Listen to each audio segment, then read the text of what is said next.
الحمد لله رب العالمين وأشهد أن لا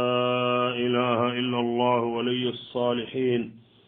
وأشهد أن نبينا محمد رسول الله الصادق الأمين صلى الله عليه وعلى آله وأصحابه أجمعين والتابعين ومن تبعهم بالإحسان إلى يوم الدين وبعد فالسلام عليكم ورحمة الله وبركاته ورحمة الله منجو كوني ناسو خنطة ناسو ماما ناسو جورا لنكونا على هذه نيادي النبي وانا على هذه نيادي جميني فنا تنبيل لنو باني هجريا nga wujune kamona gati tanna gati do sikko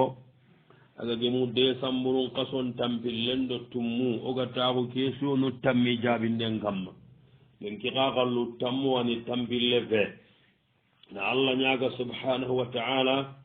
anam finne furunga nginye ngure gelli baba adama ma lengina nge kota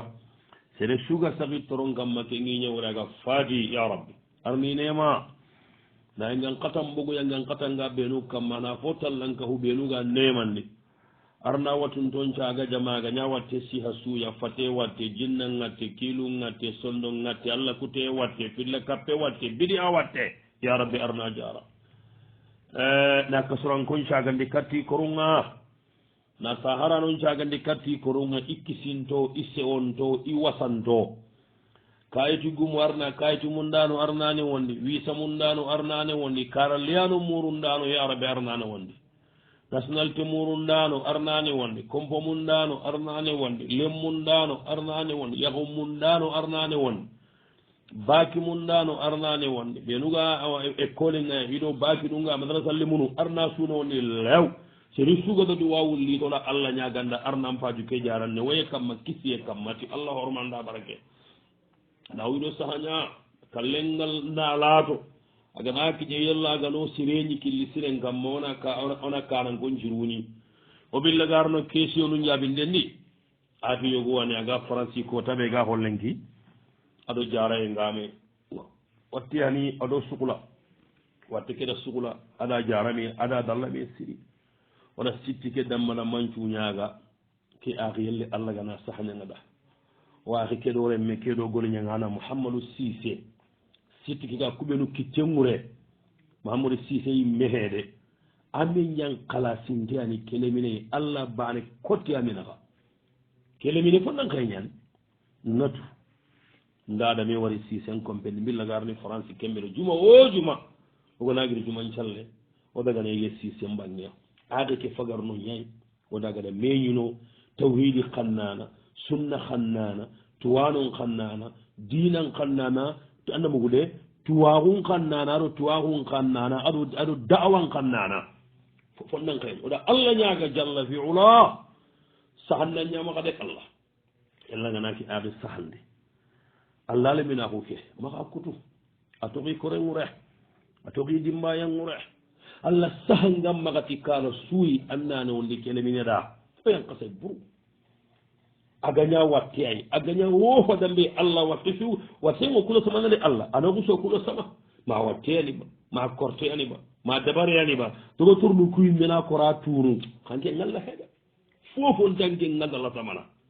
ke watte saabu angatu arimogo angatu a jarandi killo angatu añimmen toona ñaaga oɗa ñaaga allah oɗa daga kedammala manju ñaaga suna amin anko nana sañake agenangane yasaga nikkategeranga Allah ni sanu jaran ninga mangale subhanahu wa ta'ala wa kullu latifan fi kulli nazilatin lutwan jamilan min awalatan Allah ko tun ju wadum marage magane waliham an kulli ma abghihi ashghalani وقد أتى خادعا ولقلب منكسر والسؤال الأول ترمين هنا بيغاية وقال آخي كبه كيسي ونجابي كين كوتا كيف تاوى تعالى غري أكتي يغرونغ نادغا خيوني وإمانشيون دو نيغانو إغارون ميكم بني أنا تولا جابي وتوكوما فونتاي مدوران تولا سواري كينا يسروه اللي دا conseil ngara kattoyi nanto ñimɓe lampantaxunu nonga de ogati ko basum tadi yakaru kulle me kom bonni ito ñille lampantaxu sede hana ɓegede riiti kenno kallungora ñaay adi parce que angana hay sasa a kamanga munda illo kombe gedi nanenga ke maxa kallungoran cange nti koni ngaxa guntu fanta munda xa laato axa yaxaru koy xaxa laati honne yaxaru koy manciye ñaxa kii baane anga korne sirono an carte mum balle ke ŋuccen noxonni xa axitana ɗame sasiri riiti nanto nalampantaxuno de finalement nalampantaxuno ndagañi ngara jaabe keɓe ko njaabe ke taxaye maxuto mbaga njaabe ke bite ŋayi yo ñi xawanatiniya yaxare ke an kiinaga tanta gemmiya immaxarwa compene ko ɓe gani ngati njaabe ke bite ŋayi ko soro hilli jaabe ke honquranna keñayi ngara ke ngoɗo saabu hana ɓeyi saabu hana umumul hadis hadise ɓe gari hadise ke amu ay saybangaɗa annabi tirndi yigum pakkenni mani yagaren kam magaɗa konti atuwa allah yuti'ina fursakum man takrahuna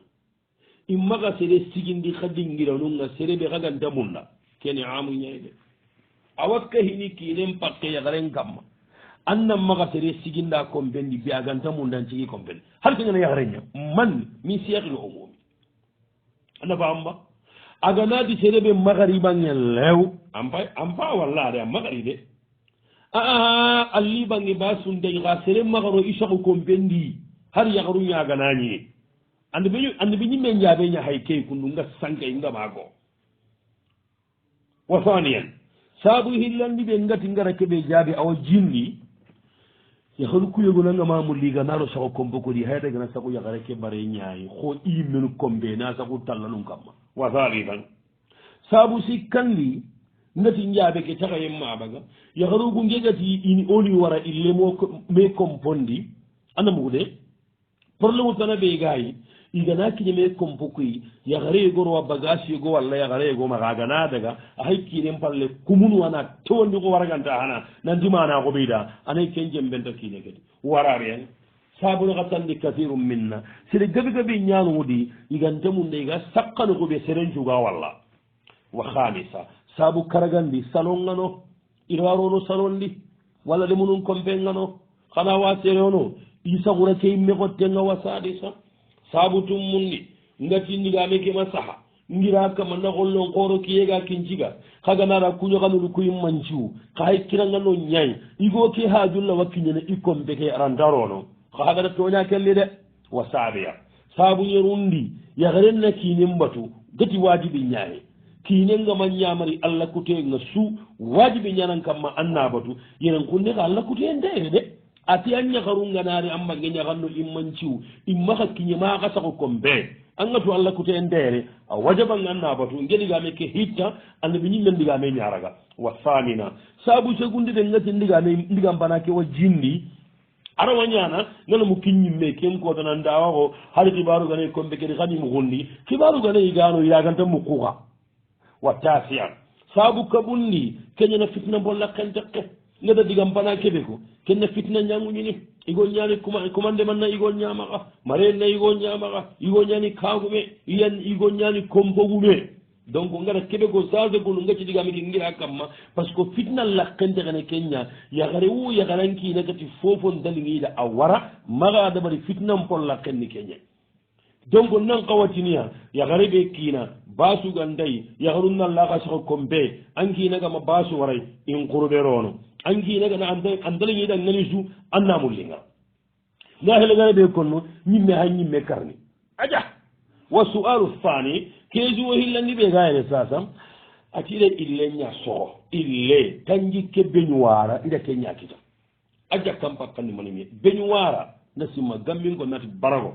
yakarumbay ñogo noti keɓe siwongadi ko dinka keɓe torum billigay oku nati barago yogo nati beñuwara tañere beñuwara ille ida ke ñakita a jakkannan kawamanimi aljawabu nati jaabenga zakatu zari alladi suqiya bissama nisfu lusul soxampoɓe kamme ñagadaragana xumari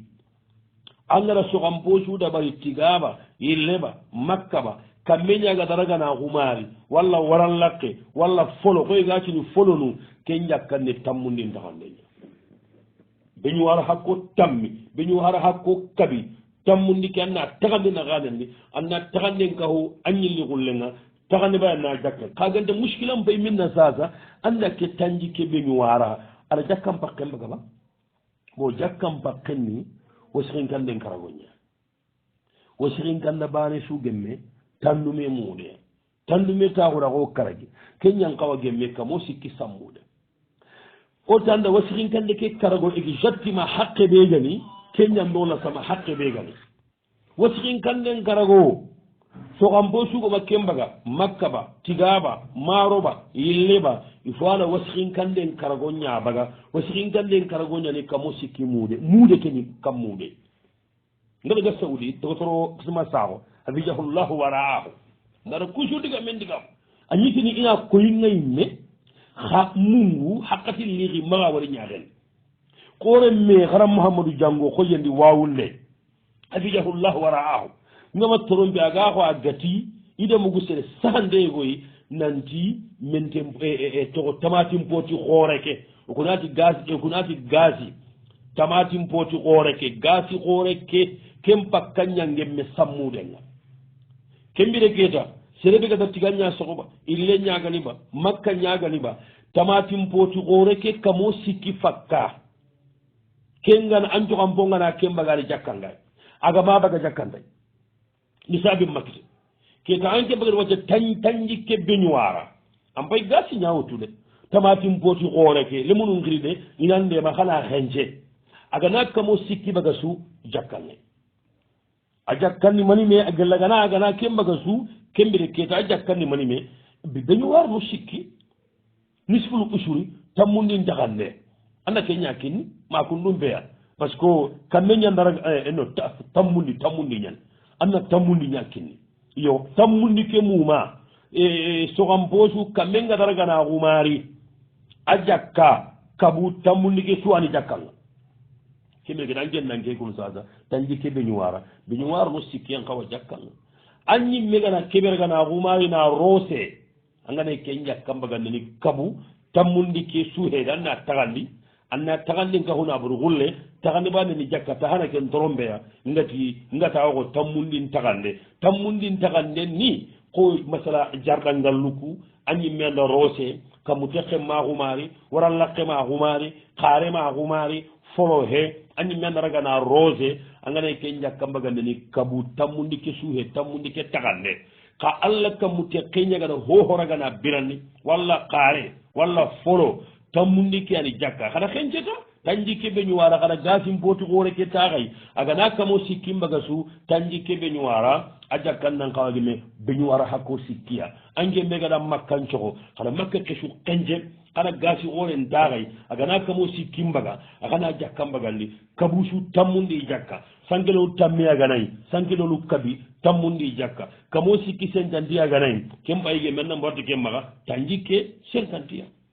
wa sualu thalithu kiyani onda ke koɗo kandiya hadise jaɓere hadise li gono abdoullah nandi andeɓe ñimmen jaɓe kisega maxa fima sakati lsamau wal anharu wal uyunu al usru annabi jaabi kammu sokan poosu kamɓe ñagadaragana xumari aɗo wara lakkundo xooru aɗo qoolu tammundi ñani ken jakkan o fima sakati saniyatu nispo ishri kacce ñagana hohoragana xumari tammundin taxaneyañana ken jakkan o sualu falis kiyani keesi o sikkandi habatugu nere me ñankara aga faati franci bange yi haɓaɗo yigo ke haaba saaxe haaɓe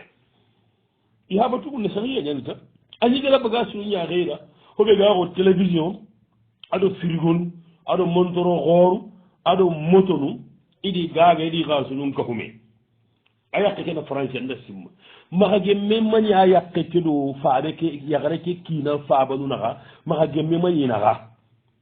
sase keta yaxare ke ɓe hadigamunoa i me haɓawa bire i haɓa hagatina xaasinu ku kiniya i ke xa ila samena xaalisin kinni koy iɗawa xaasinu ku kinni i haɓana kuy ba na togo ima sara yaxare ke me yaxare ke ɓe kiinaga faati bo maxa gemmenta aɗa i kiina haɓanu kunaxa i ñigana kiine ke kayego dabari yara bahul lonni maati kengemu kameɗo yuno kargiyaba ida kenkini haɓay ka sikkuten mbayi maga awa katta sine haali singi maga inte tiga kinni seraɓe yakaren no kiinanum babanu mañi gemme kiinen baga faati aha ina haali singinni koy ali jawabu onati yakara keɗangani jaabenga rahimallahu limayyita birahmatihi lwasiat arna hinne fureke ti allah hinne yurwande ada musilmen poronco lew o duwa yakari hureke yakkenda arna birenne on ɗaɗa yakare kiinagana faati anda hammikita anda hammikita anda sunokita hari maga jemme ngana agandan kiina soron naga andatu keɓe garna ŋutu magana gemu maganta gemu ma sere wa ŋuttu mehina ma serenta ŋuttu angadu ke wase hammiya se hemari maga jemme maña kendo kiinan pabanu naga ka serena pintogo allah maga jalla wa ala allah wi kammundi subhanahu wa taala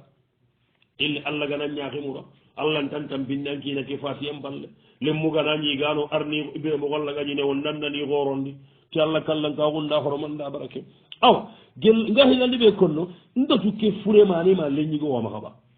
an fatuɓe meɗen ne keɓega fatu kun ma leññigo wama kaɓa leññigo ganañi agamaga hari bane a ganañi agamaga ama faɓe togo ama saade togo an pabano ko diga ame haganti kummaga heeke bo takkentiɗa hure key mema ganañi agano an patugunne keɓe an patugo menen ne keɓe ga fatu kundoga hiɓarenga aganayi ay mema gano ay mehaba gano lenñigu gana hari ñamaga aɗo kon cukka hini hee keɗiya ina heen tahandi allah wakkasin ko kinnan paabay allah konno yaharenga isuwa takkani o isuwa kawanake ndi yahare asumunu ngadi lemmuganañi gano walla arubu on ngadi lemmuganañi igan dano allah konno yahare keeɗa ankina ha bagage ɓenuga ñama ha iɗi gaade gemu keey iɗi kini faabani iwakka paxeenga anke mbaari gellaga nañi hureke saxen tamaxa haɓen tamaxa haɓa tugun nu ñaxamaxa leñigu ngamaxa takkey meanta an pabano kudangani ke xeedi sakkati ke an naati xa xanu xa xeenga anna kinne yaxare ñay mu xanaxa moodinun xiri na taxandi a ñeme wa sualu rabiu ke ani question naxa tanning ida warjaxe ñawutu warjaxe ke bono forenga hinnayen xaniya ken boye farla ñani ɓe ina ñanaxo saare xore ñega sallenga laba walla kiif walla kayfa aljawabu lasimma ke question o dema jaɓingi tagame tuwano ndeme sooxi yaxeren noxo ngana bono foreɓe ga yanxana wona saare xoren kiite ñakkinnayba nanta maxa salli a maxa suumu kagu ñigon na maxa jofay magana awa kuti birere ɓe gonti ahankay wona saare hore ñakkinnay bo lemme kega bono ani ke hore gari ana ko hay ko saare hore ña e gonti ayi onta saare hore kinnay de saare hore mimati saare hore ña kennagana saare a amaga saare o no hombo no aɗa usemin rahimahullah sarhu jaadu kene gondi aɗa ke masi allah ragana saraha siri noma mungu agaɗa karaɓe ragana jiitandi kenniya ke fore onta saare horen kiiten kinnay kena ko foro normali ñata ha jellaganani angama ini suntagumanco ngaray ini suntagumanco akay xurona kentuwo nankoto kuy ɓokuno walla kitabu kuwali inati émission bora a kennaxo a binne ñani konne xa kunna wallay meaxa yaxe ñani a ganani noxo ke bono ye u cenga dalla honne fore ke anda émission poren kitay manda anda émission poren yang kitay manda émission ke foren kane atti memme kitay ke mbay émission ñay sax anda salle ngara xagane amma émission tiɓe waray amma émission pore giyasu waray sare horeyete anta yaxaren jallen kabana anta sumen kabana xotiga xuge ñani ba anta kabana den lagana yigo ɓeganati ikiranta kiñene yaxarenga bo fore ngarini bo fore kahuman ndembiredu gellamaña yaxi kota iguyegunu ñakkadiya xa xooni en tout cas ama harami ke ala usemini rahimahullahu taala aɗa ke araga na sembelti anamuguwa wa sualu li xamisu question karagandi ɓe ga yere ati ikkina yaxaru sikkiyana maxa yaxaru sikkiyana ikkina maxa ikkiyana yaxarin mbellandinga anda famma yaxarin pana keɓe gañun wagañi kane a iɗo ke ñaxara demi papapapapapa a kimmati papapa de ngianda ken ka xayta tambiyan xe ikkinaga har yille franci telima iɗo ke yaxaraga me wutu buru i winime compoñani bire ina wuyi a ken compende bire ina wuyi ike compende maga ke yagarin cikkandiritini ikina toujours atini ɗangania ini dema kake xibaru ini dema de hohogane bonno kandi ini dema ikira ikanu tayin xibarenga surtout tayin bana keɓe dagana me wutu ikinade ken kollontaxa yimmendi aɗo yagarin cikkandi ke maño ke yangaja ikinada wara allahu akbaru ada lemmu toxoma ta ala ñagarin fana ñaxiyeba ara ñigonga ken natta xa fijinga ala ñagarego wa sino tamiro tumu ken payu xoro i kiyamaxa kandi ikina toujours adega meñeda ke ay in muñi in cabari ini dema kanga telle kane moxoɓe ina muñi inan cabari hari te nengana sigi tandi ina boga wure in maxa jaabi serebe gana ɓura ñangiya in muñi benda sire ñangiya in muñi hari ke koota adorogadi hari koota igana xenke selle ñayi igamadaga sagata ina muñi maxa xooxoko koy ke xala same an xagana agana iketa yikimenan ko gollu yogonu angana anga yigon ndemana a ganta telegontaxu kamma ken ndeman den xuraba bo a gollu ku yogonu telegontaxu ndadi bo adaga ina ndema kundima ina ndema xiga ɓe kenga de kake ware kanenno kake keɓegan xawana mbono na suron ndi idi xen ponna fay ali jawab wonati jaɓenga ante ne keɓe angati ana wara yalli allah ga nanne wayeñante en nekena na hamminda kam min jara tiyaxaru wodiga mun wata naka kiluntaxundi naxa faqilun kenkenni xa xarantaten naxun allah tongun xana xamaxa mene xa o kanna tongu ke kinnaxa ya 100% axa maxa daga imbellondi te naxunni fi qote ña yaxare gaña kame yaxare ganati xo kaxanga a njotine a mbakka moxonde haragana xembeta xibare ɓe gañi a mbane a hona suwi lew igon xalsinu a xibaruncu a beranu pow kinciga bane holli kaxanga kendi a mbege meyonke surtout yaxari gabi ñani a tey nelliye a gañanga dangani bonenga a mankendankewale ando allah naxa yaxare ngana simme key allah waxe xen surtout anga taɗo maño ñangaja kinanda xollontaxa yimmendi ko natumane mata ha sa kam ko natumane ma safalli aɗangani yakkundu a ñani igo ñakarim fana andale muncara xadangi xotanga xada newoyengali xada xotangali axa soyi xa sanga anda hohoña ke yigoda an bogu igo kedan ndunaxa anda diga lingen cuuko ke yigoda igandi sireso anke ngatu andema sorno ke yigoda anga wankindi moxo suutu anda keygoyramu wanki ken moxoy antuwaxunga curayintime suudi angana curayintimilinge suumugu anna xoɓo angana kur anna tiji nan comme fendi angana kalisire suumugu anna xoɓo an pay ke suɗoɓarni keygowada hagari ko hanga kenciga baan ando ken ngareme anan ken xollontaxa ñimmen kono ñana kammoxo cher allah ra ke sago yaxarun kamma min an muñere xana hinun to wallamaxa jalla wala majutongo ankine maxa mati gariyamaxa de bontatu manna gadan ngara kada tammin kellangi jimmen nogolle kono hiyuntogo allah maxa subhanahu wa taala sembe allah an bintogo allah maxa gida ñaga allah ganan ñagan yencura allah ganan muttemura allah n koto saxeɗo haɓe cher allah n koto kiine an kiina keɓe gadan kollonte aga ñimmennugu aɗanke ñimme aɗum keɓe ga aɗigamunu aɗo duna suren curlew aɗo duna seren curlew allah ni kiitanango hencuna allah maxa mugumɓay tankanungare lemmeganta serbe maxode angamannenna kinallah ndirmuguma kine ganta serbe maxode angamannenna kinallah nkenoxon pakkanni jote xinge semme hanni allah la ilaha illallah la ilaha illallah ngetaganndananni allah ngekamanne ñani allah ndirxamgoma an kataganndananni allah ankamanne ñani allah ammingana serbe kitode ankamanne kinallah sunoyengana serbe kitode ankamanne nanti allah kam mingana zerbegitade angamanninna kinallah yo fa'ilatun fa'ilatun fa'ilatun fa'ilatun كدت أسلا ببلية من وغاية شمرية وأزور سجن لولا حاكم الإسكندرية نهضر بكم نمنا آغي يغري أنت تنكينتي أني ديما كاكينا نشيرو أنت ديما هو غبي أديما أنت إنك ماروريني شكال لك تيني أخما كتميجي أخما نخمي أديما ماروريني باغا تني ديما non ka tempo la ka konkore mara warni katti kombenga amira mun dallanki nyande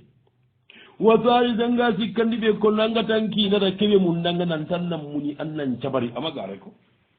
ya gare ke mannan hari go mannan muni mannan cabari kanki na diga mu akota ngoro kunya faamu aga tarande nunga na siganta ni anna baga wure gella gana nga dan diga mem pam gella gana nga rakke ko adwa gati hari gana wi sella nyai ankota hannan muñi ankina ke jammunne ndema jammu ke karban ke xura nanti haragana wisella ñayi allah wa sabarde ken ka kama nan pakken kanundi nandi harande ndengana sigande te neberantaxano maño ke a hayna digani ke hen xo ke ñagana siganta nanna baga wure igana hari wisella ñayi ankota ngen na muñi agana wisella ngen taduma araga bane mbanne yakarenga muñi ñanga sabar ni de kana muñi an pakken kanunden kamma ay antaragana yagarega muñi ni allah wa yampanan pakken nangana allahi fofon day kana ndi yagaren nan muñi harangana ha bo parce que keni yagaren pakke gellagare kotali yime ke gello ñanande ka harigana wuy sella ñayi an kota annan muñi an nan jabari tingede ana lampanta wono angara kiraɓe ko angata te anni dema ganañi angatu nan tanna demano howani telemontaxuga he antaragana de آيانتي وتعاونوا على البر والتقوى ولا تعاونوا على الإثم والعدوان واتقوا الله إن الله شديد العقاب ولا ميدي من الله باتندو الله كان نياكم هو غني الله كنت اندرغنا وغاني دي مناكم والسؤال السادس كيسو تمندين با والسؤال السادس كان كيسو تمندين اتيتيغا خوبي كبي هاي كارانو في حقتي ما دغان جني با ما دغا kewa gambi siri tiga hoɓe xaaxonga soronnaari an cagata an danni sumundi tiga mboto ñonko anna wujune kinay misale kamma gambi xaalisi dalasi anna wujune kinay nanti mpagadan cumundi tiga mboto bane jonko ujune hangu anganan tigan katu anna saganenga tiga mboto ñe mara ha xaalisi may annin cagana tiga mboto ñe tayib agani tigan katu anan tigan boton kinan gellangara botonu hille xaalisin kinay ana botonu hilli kinan ka a kengane tigan boto ke kinnanga hakkati be kenna yini tigan jonkon cege nan daga ma wujunu hilli do fo ma ke daga ba mama daga matuma xala faam seren na kiñe serenge xaaxo mire len nin cumundi tigan botonu tammi jonko yi xaalisin mankininga ngana sogo ngamin tigam pata na botonu ku tammi tigam man ni kinan na xal sinkine xana faqati nya kon baya ga tiyakati faqati ange ngana nya tigam botonu ku tammi kinne dimmabe kenna ni ne tigam jongo jege ma fo wakay ma fondey al jawabu jabe ke kesiu gari anya minna ko ngani ke jabi ni yeru nyani ba ma ñanginna xongari ntoxora tirindayi ali xonte na mbogu gambia kantoro garawali aga xaranga misra ntaligen cuma kilimine ntoxora wara fatihu ñangada siri daga may sin xara xaramba seru bange chame arna hinne ada ho xara ceru mahamadou sama sa bange matam arnawɗa aw yuntallam puutu na ñille xaranga noxutana sasa kunna fay misra anda fa ana yinda ko togora ngada ke sagunda wore ogada hayi ogada dirasa ogada rondi silimin de mbabu nyaade mi laga sahana lenki demi sasi ngaray ati aha togora ki dum ngay yero ngaki masi ala ranga anda sagundi wure odo ro silimin de mbabu nyaari fontay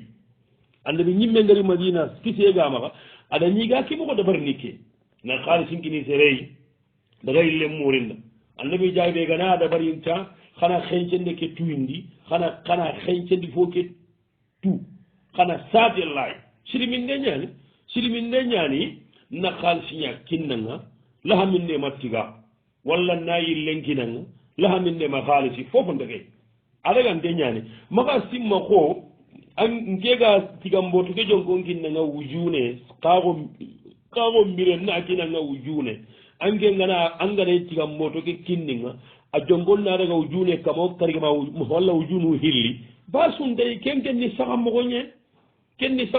saxa lawa segene ana yanka maxa mungu nki xaga wujune ke kinnenga hakkati keɓe kembire an xa hallente onta imbin kuɓanga nga xagadan xa ɗema ken kara keɓege an kotota ona sartinna bari ona kencende laaj kamma ko kencende illi mboto pakke ɓe anga kinnayi anga jonkongene xana fakke ke tu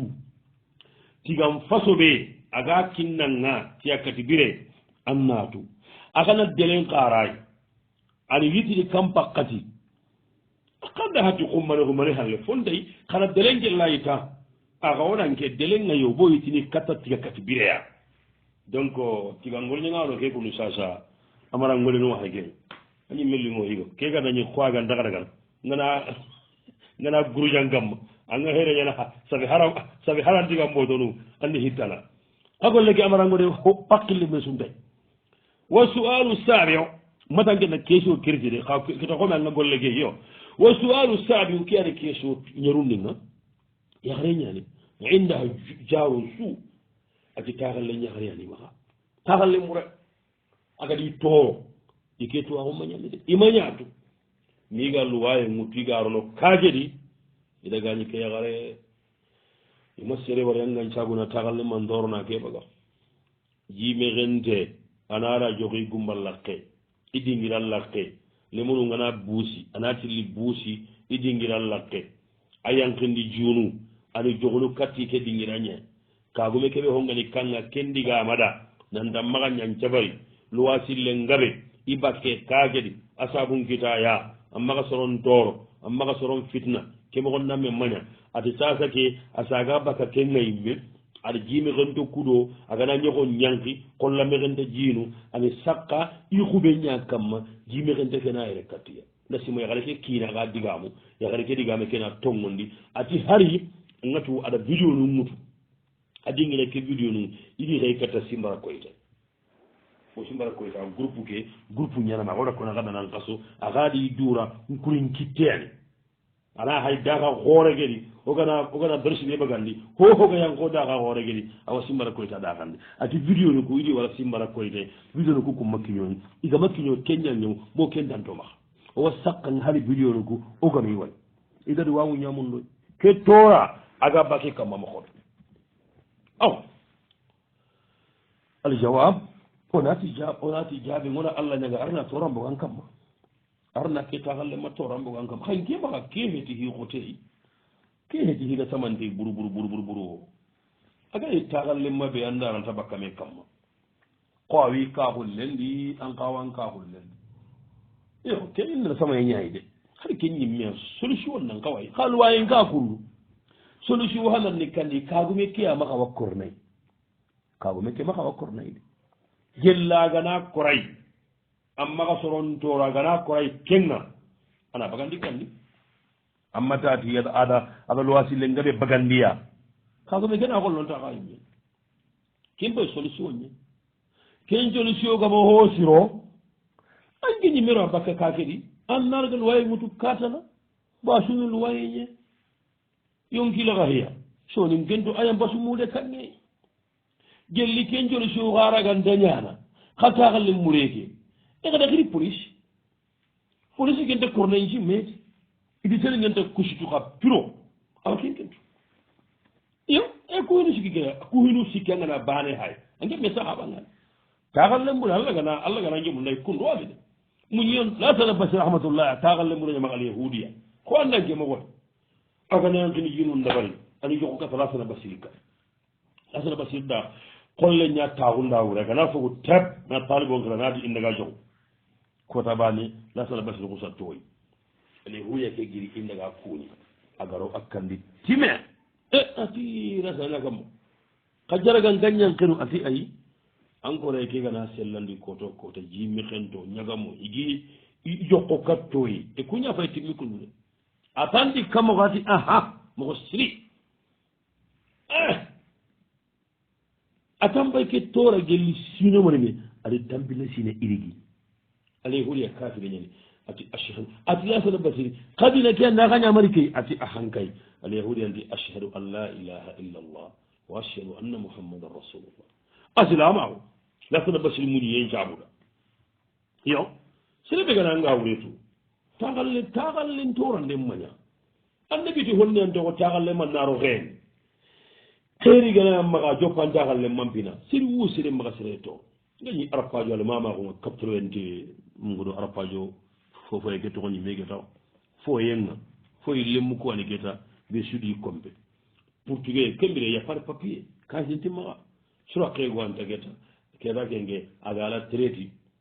e ko singala kenya kombenni baga nara yikara ndarni aga na harri ana ganyele nyagare nyabange kaji sonde koy bane ana yille nday kombe gedi kaji ndimma ni ngale mama ko kay yuntuba do portugais go ngarni me yu gatama dingani kunduma ala perte yaba kombe keni taga kombe ke taga he ana go plakinya ana go plakini ko buri nya honne tan awa anda galle manna ko satuna danda buri ndaba tano honta dillinge hari mini wininge bila ɗum ngani sakka baren kam magere ngana birige nguru gonna ko so tagay ke katu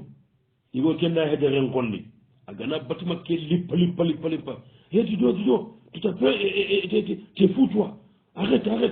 tu travailles pas tu travailles pas tu fais pas le sport en plus tu embêtes les gens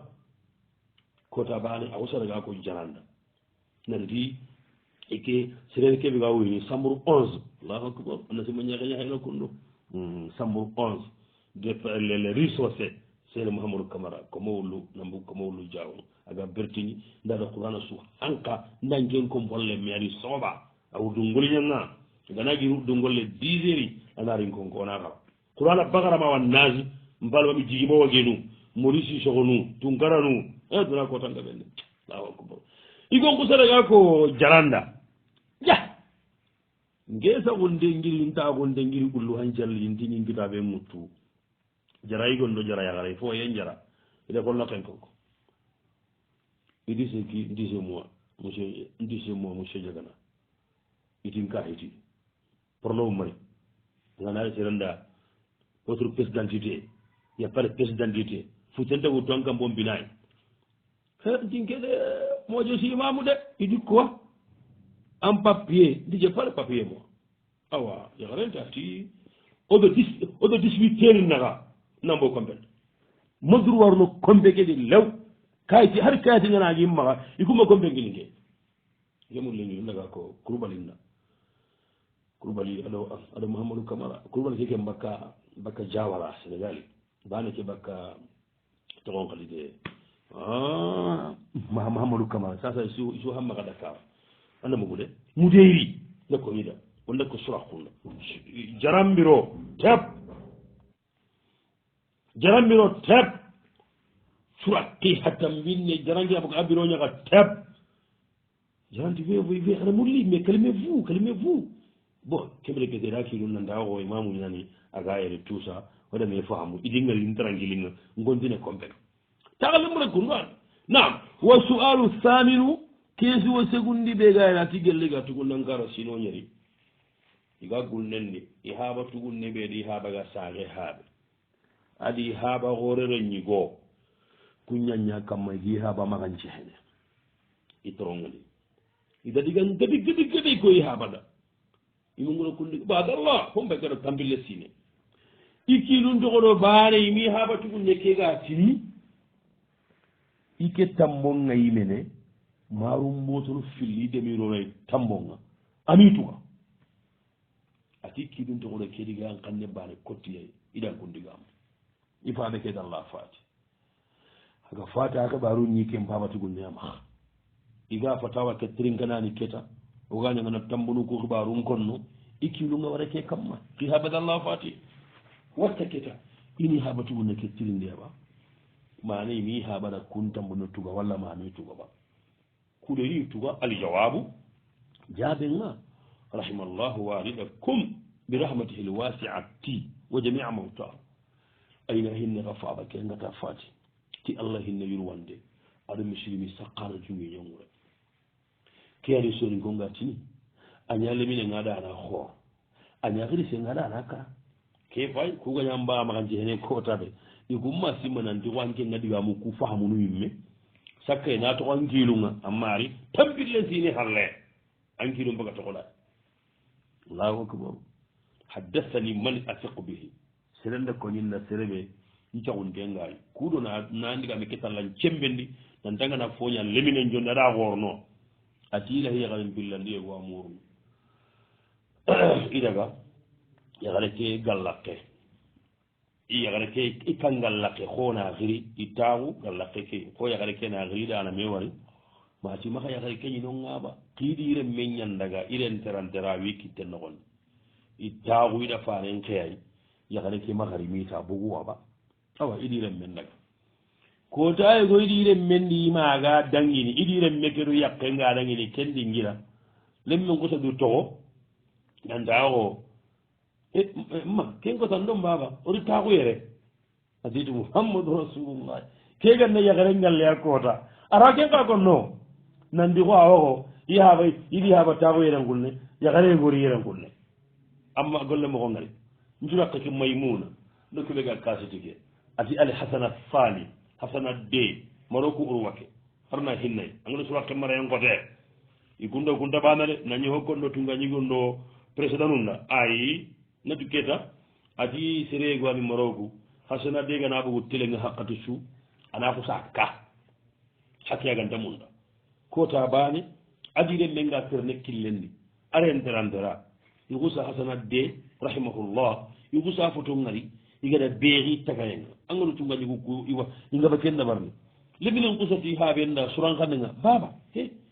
igo keɓe gana ɓugu telenga o kanni kota sowanga kana afa yere afay a piccon mbayi police en nanginte kusamugu i tiigi leminen baba di sino tammi aɗa yañaka sow moroko yere wa sualu tasi u keani keesi wo kabondinga i kagu ñagare ñaadimanan gaja maagima kana yaaki nunda katu ina faaboga yaxende yaxane ke dagay haɓan kandi kiine ke ta magari yimmiranto yampama xa kiine kena francia xabatugo nunti ay a maxa ken ndeɓat fitna ñaani a gari ane xare ke sagandi saaxe ke meti ana sagandi ma wagama sagandi sasa soron payitini kendi warame itini a kendamogu kammogo nandi yaqendi ke ka ila same de mine ke yaxare sagandiya ba min maxa sagandi ima kenda keyako nanta sagandi soronna maxa dagati kenna konana nanta adi ka ali jawab nati jaɓenga ari andale hinin comme oɓeganay kunnuwaganani a ñakkennangi hakkende to amadigamu de maɗigan xam nenterinka xagañamo xooso amaxa waga kana yaxare an kinama ken mbaye an maye keta gellagane an buttenga bugumoxomo ferigan day allah watigan xannu konno xo langanni maɗo sonkondo wiye nda lawtu jembe allah he allah ñaxangenga de allah gatum kittantake gollay mbatten day gitten day nda lawtu jembe allah kono ke allah xoren ni ha mangana ñaxo langandi ma allah maxenxe nda lawtu jembe allah aywa ku wase o xana xirey an kinama ay adangi hatten wa thaniyan nga xillandi ɓe konno a ñaxini ku xa maxawa ñaxke kat yoma xawa kat ikkati fofiti yo surtout aga nayiga kahadina katuwa aga diga mogo geɗa hayroy soga kahadi na bukku bukku bo anta koko noon dakatu hoɓe geɗe gati maxawa katta ikkati fofiti hillandi kuuɗo i maxa dangi katunde kedi i maxa dangi haqqennoxo xanda kahina sele kadu sakka yaxare a xarawa jogini de aɗo yaxare ke maxa dagi porte plante ke ganata aɗa maaga aɗagi plante a xoxono ñangkahidini katu afrique a ñimmeatu to ngundi xaalisi kia xaalisinga karabeta to ngu mbange ñama anga xen kugana butumo xomoxo ira wattini an kagu ñaxaren ɗo maaka ke yaxare ke yigo tatana ke toxan maxa ando ku xeede anna yaxaren qolon taxa yimme aganani a ñakkenganan ma katu yo ken ina ñakken kotondi dondongonga kacceyi mey kagada ka igan katta muñini ba suntay wa halitan nga sikkandi ɓe konno angati ko yakada ke sagan nen kibare o dalla konno akada a xote ñani ɓuran nandi sere nangana ñakkengara ma kempeya a xote ñande ko kunta sere ke ñamarde anna yakare garde yakare ɓe gada maaka e koy jom sugundigi tiyellingen ka sugundigi min gantanda kaw ay tigante wa silono anani ami kaman nen ton on da sere ñamarde anna yakare garde gada maaka mani sabuda mangana kenda bari anda ma sunondi yakaren nanke maaka na rogona ka ko ate ni ko gubudo ngenari kenda sutte kenna sakam palle anda ma sunondi sarnan cunonde khatanyan dibaganjaɓe numeli badana moodi hafijahullah wa ra'ahu ati barake mbetu hohoy na qisem ñahalindi na sarana ñahalindi na harammogo ñahalindi khatan mbetu hotana suyi mene na sarana lagana mamandi walla harammogo walla xirise mamandi en kotoke yakare ɓe gada maaka ye sakka maxa gunne ke yiseri gabu gabu ñande ana igu xooro ñani xaga xo annandagi pantalon mbogiya anna iramelliya a wotunanti yakken pay sangana tama yeyade lembure away naxa simberni yakken igonu tubaru njuhay yakku kuwaxa har xen jenne a yak ana mama xa soxanen ama kuri anama xen jendini xana kinni saxe ke yaxarin xasa gabe gabe ñammaxa capital nu kuwa igagi capital nu kuina ndaga burusunga yaxaru kuwan yaxaru kuwantini kiine kelengani figen genge ha ammani de xa allah wata amma torangin kamma ngeke a nganda keɗengene bolongenti dambi xanne burusundi ayani honga aga liminda amma xibare ñimme aga belle sakkaro kappala mogone ike kalle xare a ganta goron tupana doore yaxare kasella xenna gabaga xo sugo ana xosa kiine ke xaro ana kiine ke trompe anda hoxoñangin na xa nganna ma kiñena bolongenga burusunga fo anaga gemmi ke lawante e ndabono anta tugo hay ɗingene koy a hereñan o kenna bu ɓasundar na koynan gonkiri ndatu yimotonga gilli hakkati ɓe o koynan gammoto est ce que mati koye sutabane hay kuñakille konnude xambede xana bugudo busu mbaalo yaxan kaseogo yimmaxano ngamu ndandaga kara xana kiye sotuma xana huttin xoɓada allahu akbar yaxan parce que hay bakka e bolongendeya anda bogo jimmol lengure anda bogo kurangure anda bogo tumayende anda bogo honkurandi anda ñakkintoxadi anda bogo xiirendi anda kencaga anda bogude anda bogo jamandi anda masaga xiiden noxondi après yaxare nagre imma jaxadaga adaga a kartumantanda angati xooxo lendi ñonki ke mbaneya kinnanga est ce que angema a ñonkigini ke harisa angada mamu wa mbagadi capitalinga a ñakkenda ange mbagada ñonkiña kina mayi kutu golli hetu kuyi kuna kapaña xale munu kuyego lem igu kuyegonu soro mballu ñani in kollantiya i menta gollini awa hoɓe gani ngati machallah on da ñamarni sere anna yaxare garde yaxare ɓe gana maka yaxare lingen ni xama kahinde maka inden ne ñani maka indengane o sere anda maka gan xawa kana ko amma sangalle man patugune walla mamma komo yaxa mamma komo yigo ma komo yaxare kallu ngora ko nginaxa ay ko kaw lemmuku wa sadisa fabutu mundi ɓe ngati on da sere ñamarni anna yaxare garde gana maka allah wa ñaxare ke men kitta allah ntamma kitta ngera simmata nammaxa soron tarda ko ngati landatini a xote ñañinandi serena awa ñakke wara angana xollake ñorimoxomo manado xollake ke ay a ñakke ngollontaxa yimmendi a xollontaxa yimmendi agaliganda gelle amma gana parce que amma gana digan xanne jaɓe ko kundo amma dan kehe dunge xannay de nanti xo machallah la quwata illa billahi a sagandi i maxa dagati i ke anda kona nantadi ka dunge xanne heti key amma sagonni ke xare maxa saxam palle parce que adamma roxowa amma gancidi lemme adi ke aka fitna ñañi a gari a wara a ñaati allah a sagandi anke yaqe setane yani ka kedi daro sa a ganna kunko de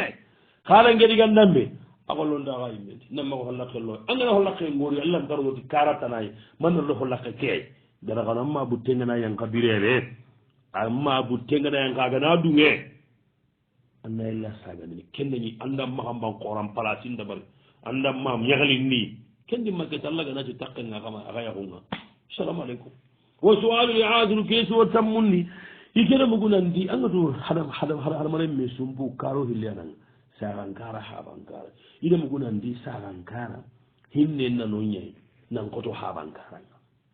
ma kendi ga me sahanteni ba al jawabu kendi ga me turunan cha adurunan cha hobe ga ninga kendi ga me sahaba alayhi aturinan cha aga banga be sahenya hinne nan gabon ta haben amma ay gunga de iga hinne ni dem munga ho ya garum mo kaga banga be plupart 90% saga ya gare nyam pinnene nan ko to habe saga ya gare nyalla muni ne lemmen to rangure nan ko to habe kenya ni ga nadi serena ho to an jaran billi banen fati an natugum nan kara annati summa ka fati isin to dire kaga ni fere ga ndema bane ga fati ni amba bani kuyi anna duwada anna saraka maganda sere suga koroma halle har na lemu gore ami korosiya saga ya gare ngel duga don Allah magata ha benna gidu nyaaru nanga ana dangol nanga ana qimal nanga ka hinne endo muñi endo sabari nantoram muñi daga mamanum bange wasaniyan ko mi ngani ngati kedigame sahande ñani har qur'ana yimɓe moussa gada ay haruna raganayin ko lallaga non tiwo kurpene tabane atiya yabuna ummala ta'bud atiya maren me hadamatim babaren me amma de hari sere ngay wuraga banga ɓe woyma kenya ñow ko ñinan koto woyim baba woyma maka jindema woyma woyim baba awa koñini kan taga aba koñini wadhalika kedigame nanta sahanten ni sabu sikkandi ɓe gayi par ce que o saha mbaɗano ku anda kuɓenuga anda kuɓega nekkita sahan karaga banga ɓe anda kunda taxulume kam mawo kunni haban ka ñankawan pabanka saha kommo ñannando kun kahu axaga banga ɓe serendo sere sugama taxo konnaxuntaxanawa arabu tuwanoyegon ñetini dunano gondi iɗo sere suganta meetu yelli arna kama mbaraji xeereya par ce que a kamandi tumandi xaɗa tuman xonnaaxu ana tuwalle maaxu ñaani xonnaaxu ana taaxe ñaani tuwal xa ando ɓeganta meetu kisuma juwara garangayigo jaramadina gambi hafijahullahu ati haabati sere ɓeganatin tammunda aɗan tumal aɗan tumal saxa kombonu ko aga banga danda kuntame kamma warabi an sabunaka tandi ɓe ngati saxa kombo ke hillen nayanan koto haɓan gara to ŋuñan aga banga ɓe ando kunta gaba walle ɓe ayi aga banga ɓe suuxe hasiɗaxu xonnaxu ana haɓa kombo ñen haɓa mbano haɓa tugunna lemmu